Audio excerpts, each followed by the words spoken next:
Morning class. कैसे हैं आप लोग? आप लोग क्या ग्रीष्म अवकाश कैसा रहा? आशा है कि सभी ने बहुत ही एंजॉय किया होगा। चलिए अब हम अपने दैनिक कार्य की ओर बढ़ते हैं। आज हम हिंदी व्याकरण का पाठ 4 शब्द विचार पढ़ेंगे। ठीक है।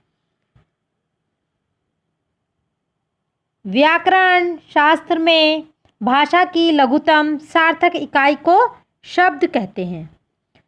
शब्दों के ही योग से वाक्यों का निर्माण होता है। जैसा आप लोगों को पता है कि पहले वर्ण होता है, वर्ण से शब्द बनता है, शब्द से वाक्य बनता है होता है तथा वाक्यों से भाषा का।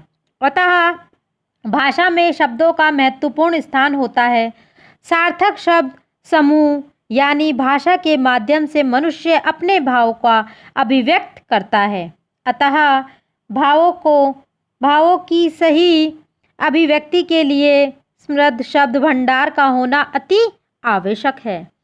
शब्द वर्ण के मेल से बनते हैं।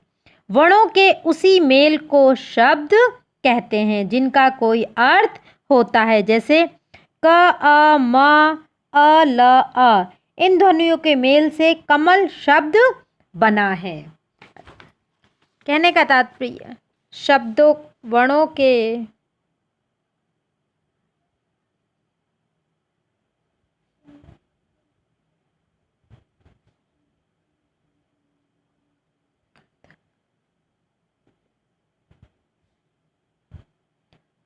के सार्थक मेल को शब्द कहते हैं।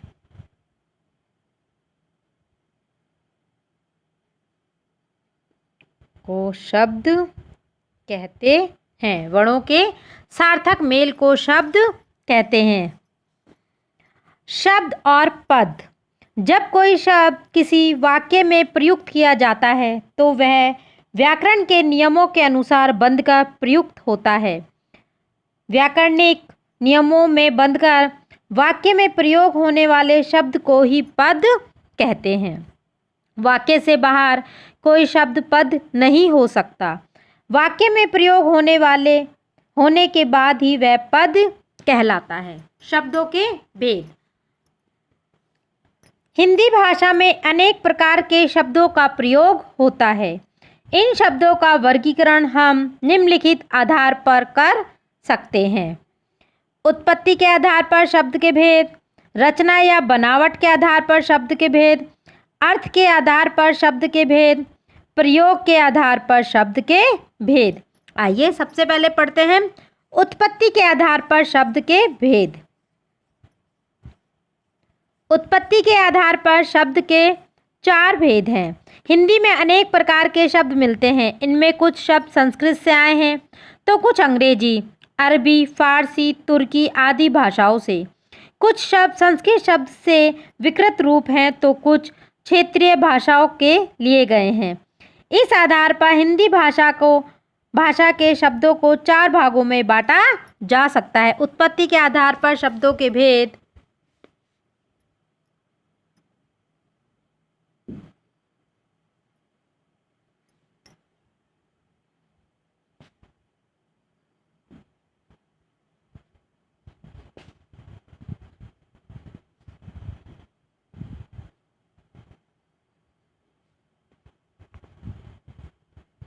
उत्पत्ति के आधार पर शब्दों के भेद। हमारा जो पहला वह है उत्पत्ति के आधार पर शब्दों के भेद। तो उस उत्पत्ति के आधार पर शब्दों के कितने भेद हैं?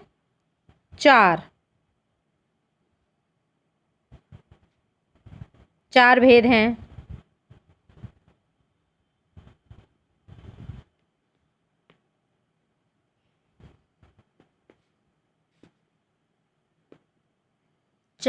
चार भेद हैं। तत्सम शब्द,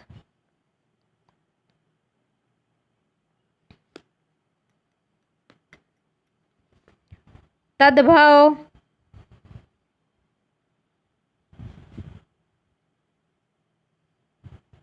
तत्सम, तद्भव, विदेशी,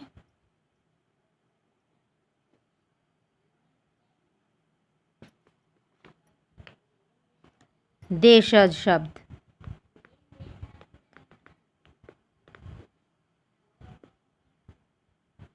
उत्पत्ति के आधार पर शब्दों के 4 भेद हैं: तत्सम शब्द, तद्भव शब्द, विदेशी शब्द और देशज या देशी शब्द। सबसे पहले आता है तत्सम शब्द। तत्सम शब्द 2 शब्दों के मेल से बना है। तत्सम, तत् का अर्थ है उसके और सम का अर्थ है समान। उसी प्रकार तत्सम शब्द का अर्थ है उसके समान। ऐसे शब्द जो संस्कृत भाषा से यथावत हिंदी में आए हैं उन्हें तत्सम शब्द कहते हैं, जैसे आग, दिवस, शत, अग्नि, नव आदि। नंबर 2 है तद्भव शब्द। वह शब्द तत् प्लस भव से बना है, जिसका अर्थ है उससे पैदा हुआ। संस्कृत के जो शब्द कुछ बदलकर या बिगड़कर हिंदी में प्रयोग किए जाते हैं वे तद्भव शब्द कहलाते हैं, जैसे अधर्ध से आधा, कर्म से काम, घृत से घी, चूर्ण से चून, दुर्लभ से दुबला, मस्तक से माथा, दुग्ध से दूध, शून्य से सूना और हस्त से हाथ आदि। कहने का तात्पर्य यह है कि तत्सम शब्द वो शब्द होते हैं जो संस्कृत से हम एज इट इज वैसे के वैसे ही हिंदी में प्रयोग करते हैं, और तद्भव शब्द वो होते हैं जिनका हम उन्हें बदल कर संस्कृत उसमें प्रयोग करते हैं। उसके बाद आता है विदेशी शब्द। विदेशी भाषाओं से हिंदी में आए हुए शब्द विदेशी शब्द कहलाते हैं। हिंदी भाषा में अंग्रेजी, चीनी, जापानी, तुर्की, अरबी, फारसी, पुर्तगाली, फ्रेंच, डच आदि अनेक भाषाओं से आए हुए शब्दों का प्रयोग किया जाता है। विदेशी शब्द वो होते हैं जिनमें विदेशी भाषाओं से शब्दों का प्रयोग किया गया है। हिंदी भाषा में सर्वाधिक शब्द अरबी, फारसी से आए हैं। नीचे हिंदी में प्रयोग किए जाने वाले अरबी, फारसी भाषाओं के शब्द दिए गए। अरबी शब्द है औरत, अखबार, इंसाफ, कत्ल, कब्र आदि, और फारसी शब्द हैं खूबसूरत, आदमी, आसमान, कम आदि।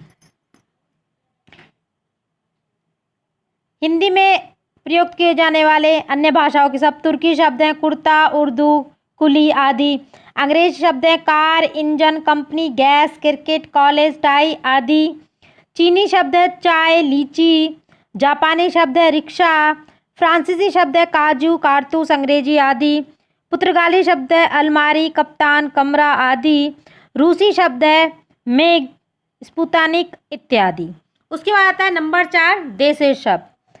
हिंदी भाषा में कुछ ऐसे शब्द भी हैं जो ना संस्कृत में लिए गए हैं और ना संस्कृत शब्दों से विकृत होकर आए हैं। ये देश की भिन्न भिन्न बोलियों से लिए गए हैं। ऐसे शब्दों को देशज या देशी कहा जाता है, जैसे पगड़ी, गाड़ी, खिड़की, पेट, रोड़ा, पैसा, जूता आदि। देशी शब्दों में अनेक शब्द ऐसे भी हैं जो विभिन्न ध्वनियों का अनुकरण कर बना लिए गए हैं, जैसे खटखटाना, हिनहिनाना, चहचहाना आदि। ये था उत्पत्ति के आधार पर शब्दों के भेद। अब है रचना या बनावट के आधार पर शब्दों के भेद।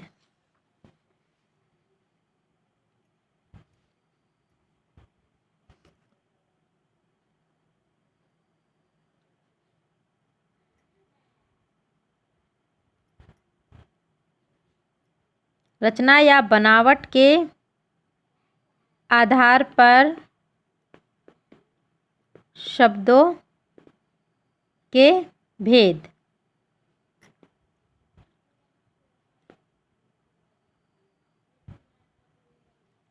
रूढ़ शब्द,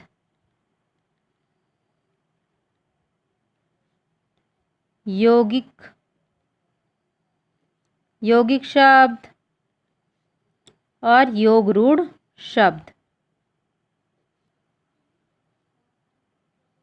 योग रूढ़ शब्द।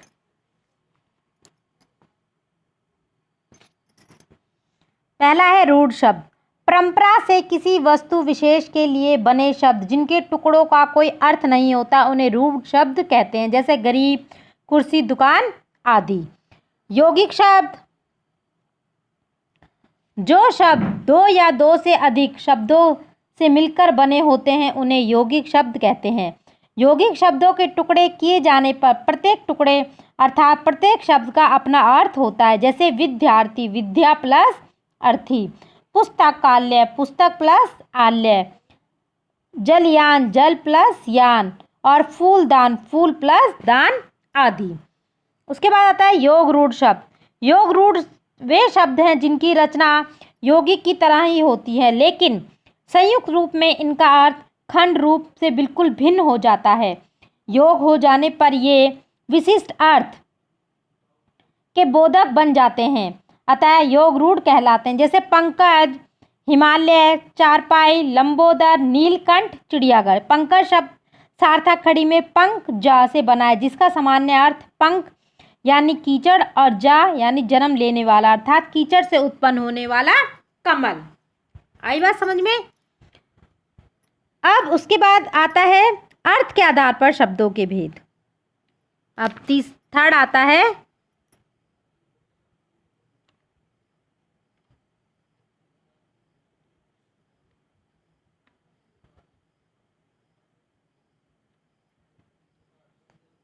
अर्थ के आधार पर शब्दों के भेद।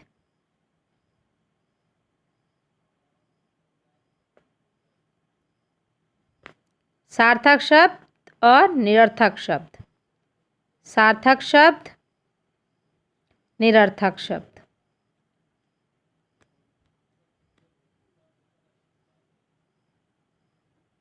निरर्थक शब्द। पहला है सार्थक। जिन शब्दों का कोई अर्थ निकले उन्हें सार्थक शब्द कहते हैं, जैसे पानी, पुस्तक, घर, रात आदि। निरर्थक शब्द वर्णों के अर्थविहीन मेल को निरर्थक शब्द कहते हैं। भाषा में प्रवाह लाने के लिए कभी कभी निरर्थक शब्दों का भी प्रयोग किया जाता है, जैसे पढ़ना, वढ़ना, पानी, वानी, लिखना, विखना। इन उदाहरणों में बढ़ना, वानी, विखना शब्द निरर्थक हैं।